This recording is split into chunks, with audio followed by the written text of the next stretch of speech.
Thanks for choosing this free Anfield Index podcast. If you'd prefer to listen to this or any of our other shows without adverts, then now's the time to check out Anfield Index Pro. With AI Pro, you can supercharge your entire listening experience. You'll not only get all of our podcasts without the ads, but you'll have them far faster with our quick publish feature available exclusively for subscribers. AI Pro also puts you in the heart of our sound studio, with an option to listen to many of our shows live and interact with the podcasters in real time as the shows are recording. Upgrading couldn't be easier.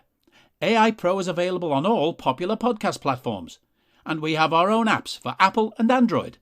Just head on over to AnfieldIndexPro.com and get started today. Right, this should be fun. It's the Daily Red, your lunchtime catch-up on all things Liverpool. On a Tuesday after Liverpool turned in a disgraceful performance at Old Trafford, losing 2-1 to the worst Manchester United team in over 30 years. If you are one of the people who gets offended when I criticise your dearly beloved captain, I recommend just coming back tomorrow, because this one won't be for you. If you're also fond of the vice captain, this one also won't be for you. So, come back tomorrow.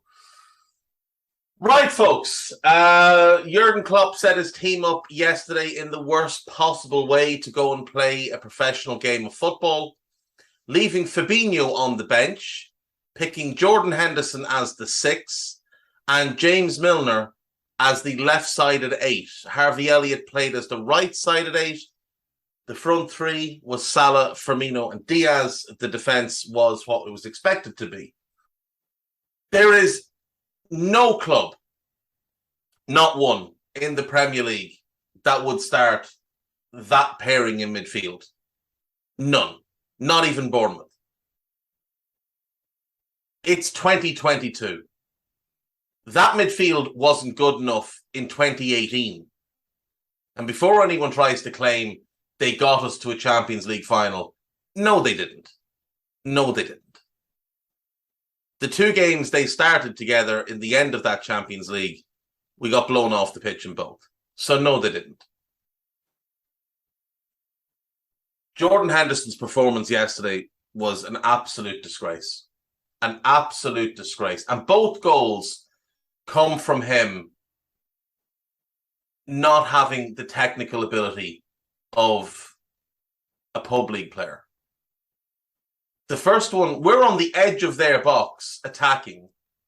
The ball drops to him. He has plenty of time to take a touch. He has loads of space to turn into. And instead, he wellies the ball up in the air. Then pulls out of a challenge with Jadon Sancho. Starts to chase back, waves his arms around a little bit, and then starts wandering around. Gets back into position eventually because the defence repels the first attack. The defence kind of repelled the second attack. Henderson was in the central area to defend the ball into the middle of the box, wandered off for no reason at all, left loads of space. The ball was played into that space. Then James Milner appears, flings himself on the ground for reasons known only to James Milner, when all he needs to do is stay on his feet and block off that side of the goal. Virgil has the middle of the goal blocked, and Alisson is covering the other side of the goal. Instead, Milner flings himself on the ground for no reason, and Sancho's able to score. Their second goal, again, it's a very simple ball for Henderson to control in midfield. There's nobody within 5 yards of him. But the ball bounces off him as if he's a trampoline, goes straight to Martial. He then has the opportunity to just foul Martial. Doesn't do that. Like a competent midfielder, fouls Sancho and then fouls Martial on the second goal. He does neither. Martial takes one touch, gets it out of his feet and plays it through to Rashford, who runs in behind Joe Gomez and finishes past the goalkeeper. Now, what's happening today is what always happens when Liverpool have a bad result. The great players, the world-class players, the guys who are actually responsible for carrying us to a Premier League title and a Champions League and those cups last season, they get criticised for the failures of the players who've held them back over the years. The passengers in the car. Today we're seeing Van Dijk slaughtered, Trent slaughtered. Now, Trent didn't have a good game. Virgil wasn't particularly good. They were nowhere near as bad as those two in midfield. They got no protection at all from that midfield. None. In credit to Harvey Elliott, he at least tried. Milner ran about in the final third a bit, did nothing. I'm not sure what Henderson's purpose in the game was. Virgil's getting blamed for the first goal. According to Boffins, he should have charged out and closed down Sancho. I invite you to go and watch the goal back. If you think Virgil's to blame, the game is not for you.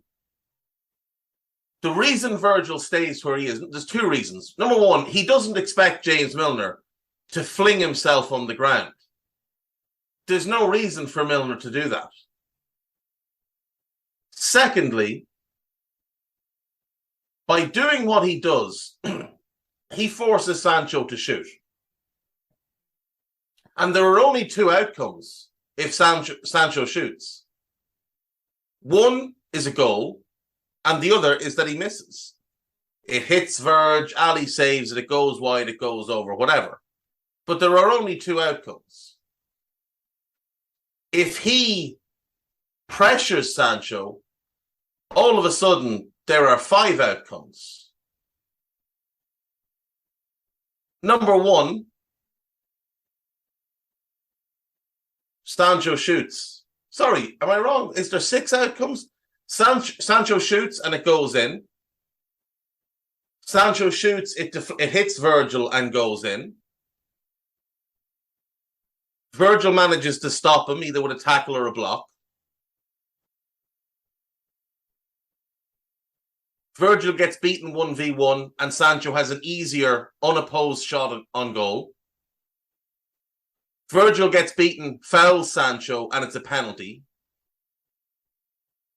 Or Sancho just slides the ball to Bruno Fernandes, who's standing by himself on the edge of our 6-yard box, while being played online by not one, but two Liverpool defenders. And Bruno taps home from 6 yards out. There are six outcomes if Virgil charges him, and only one of them favours Virgil. The other five make things worse. That's why he can't close him down. Now, he didn't have a particularly good game, like I said. He looked a little bit off last night. But he was probably a little bit off because the defence was left all at sea by that midfield. And there is going to come a reckoning at Liverpool. Because at some point, great players get sick of carrying bad players. And there's been great players at our club carrying bad players for years now. And we have Virgil van Dijk, Thiago Alcantara, Alisson Becker and Mo Salah, all best in class, in their primes. And their primes have been wasted because they're having to carry garbage. And that falls on one person and one person only. It falls on the manager. Now, Jurgen Klopp is the best manager we've had since the 80s. Without question. He is the best manager we've had since the 80s. But he is not above questioning. He is not above reproach. And when he picks teams like he picked last night, and people can say, oh, but there's an injury crisis. Fabinho was sat on the bench. Neither of those goals happen if Fabinho's on the pitch. Number one, because he doesn't have a first touch like a trampoline and he's not terrified of the ball. And number two, he takes the fouls. He takes the fouls. The Sancho one likely wouldn't have even been a yellow card in that area of the pitch. Just bump him. That's all you need to do. Bump him. Get something on the ball, bump him, knock him to the ground. Free kick to United. Oh, sorry, a bit clumsy. The second one would have been a yellow. You'd take that. Those goals don't happen if Fabinho's on the pitch. They just don't. And people want to criticize the forward line. Now, Bobby didn't play well. But Bobby had to go and play in midfield because the midfield wasn't doing what it was meant to do. Bobby had to go and play as a number 6 because Henderson didn't do anything right. The only things Henderson did well in his entire 57 minutes on the pitch was he went and he played as a false 9 for a couple of minutes because Bobby went back and played as a 6. And Henderson managed to make a couple of tackles against the likes of Sancho. Not against anybody that might win a tackle against them, just against, small wingers.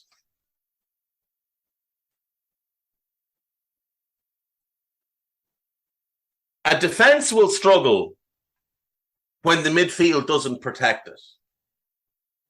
A forward line will struggle when the midfield doesn't supply or support it.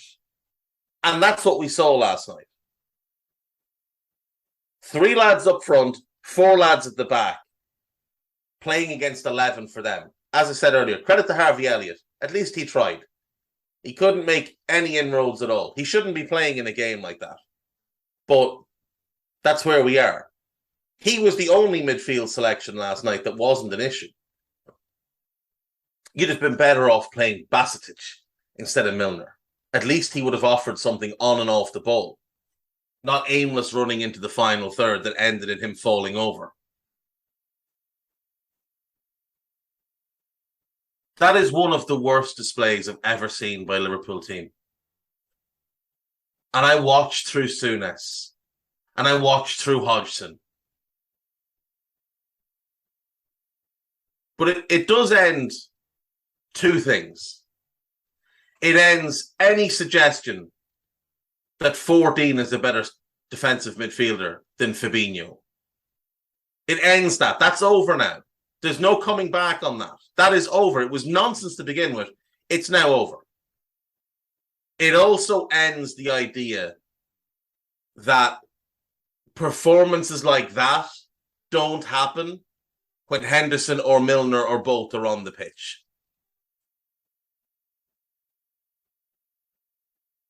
Because that's been a nonsense for years. Loads of performances like that have happened over the years. Not quite as bad as that, but loads of performances like that have happened with one or both of them on the pitch. You just need to go back and look at the early days when they were at the club. Yeah, they didn't happen from 2018 onwards when the great players arrived, when Virgil was at the club, Salah was up and running, Mane was at his best,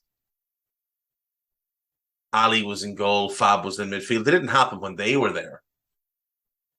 Because of them, not because of the other two. For years now, we've had to put up with this crap that they're the standard setters. Standard setters. What standards are they setting? Getting to training early? Give them a Blue Peter badge. The standards are set by your best players. The standards are set by Salah. There's not one person at that club that works as hard as Salah. Nobody. The standards are set by Thiago, who's been at the best clubs in the world. He's been in the best dressing rooms in the world. He's won everything. He arrives at our club and he's told these two set the standards. These two who aren't qualified to make him a sandwich, let alone share a dressing room with him. Please. I don't even care what's on the main Liverpool websites today. You can go and check out This Is Anfield. I'm sure there's lots of post-match stuff. You can check out Liverpool.com. There's probably some transfer rumours that won't happen. I'm violently pissed off today. Violently pissed off, folks. I can't believe what I was forced to witness last night. That was an abomination.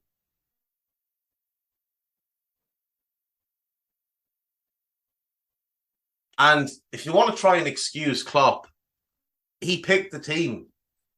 He picked the team against Palace. He picked the team against Fulham. 3 games in which he picked Henderson, Milner, and Henderson and Milner. And people wonder why we haven't won yet.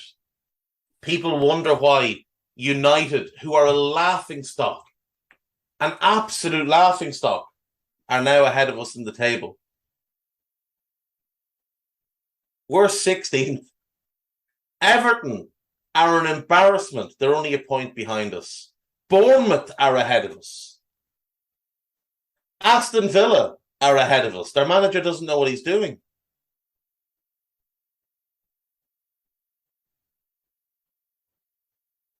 We have Bournemouth this weekend. If either of those two start, I don't care what injuries we have. I genuinely don't. Oh, we've got loads of injuries. You couldn't have guessed that these players were going to be injured at some point? It's a surprise to you? Like, how far do we need to go back to show that these are injury-prone players? Thiago Alcantara misses games every year. Diogo Jota gets injured basically every year. Joel Matip, last season was the first year he didn't get injured. He gets injured every year. Queven Kelleher seems to get injured quite a lot for a goalkeeper. Curtis Jones, didn't he miss 2 big chunks last year? And a little bit the year before with injury? Alex Oxlade-Chamberlain, didn't we know he was an injury-prone player when we bought him? Ibu Kanate, he had problems at Leipzig. And Calvin Ramsey, I don't know what's wrong with him. Seems to be some sort of growing pains. Maybe he's going to come back as a 6'4" midfielder who can go in and dominate games. And now Naby. And Naby is actually injured. The assumption when he was left out of the squad last night was just that, well, he's left out of the squad because he's been complaining about a lack of playing time. Klopp said he just fell over. My assumption is he heard the team and fell over in horror. But you knew Naby was going to get injured at some point this season because he always does. He always does. But it's great because Naby's injury allows all the local patch journalists to focus on that and not on the actual problem of having 2 midfielders at the club earning massive money who simply aren't fit for purpose. One of whom wears an armband, the other's the one who wears the armband when the first fella's not there. Because you couldn't focus on them. Heaven forbid you might focus on them. One of them was crap all of last season. And not one of them had the testicular fortitude to say so publicly. Not one of them. Naby Keita had 1 bad game last season. Away to Atletico Madrid. 1 bad game.